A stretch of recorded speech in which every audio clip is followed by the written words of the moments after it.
مختلف احادیث میں نبی کریم صلی اللہ علیہ وسلم نے ارشاد فرمایا، مجھے تمہاری دنیا میں 3 چیزیں محبوب ہیں۔ نمبر 1 خوشبو، نمبر 2 نکاح، اور نمبر 3 نماز۔ جو بندہ موت کے وقت 3 چیزوں سے بری ہوگا وہ جنت میں داخل ہوگا۔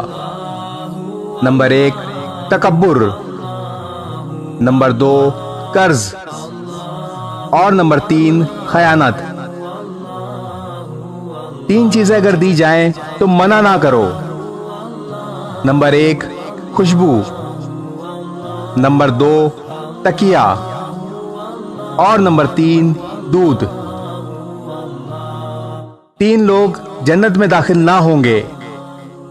نمبر 1 والدین کا نافرمان، نمبر 2 شراب کا عادی، اور نمبر 3 چغل خور۔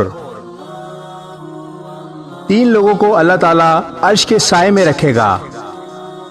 نمبر 1 بھوکے کو کھانا کھلانے والا، نمبر 2 تکلیفوں کے باوجود وضو کرنے والا، اور نمبر 3 اندھیرے میں پیدل مسجد تک جانے والا۔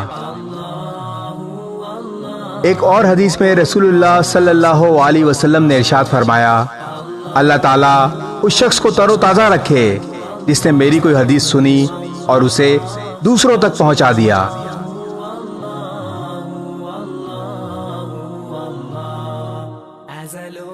اس ویڈیو کو شیئر ضرور کریں، ہو سکتا ہے آپ کے ایک شیئر سے یہ بات کسی کے دل میں اتر جائے۔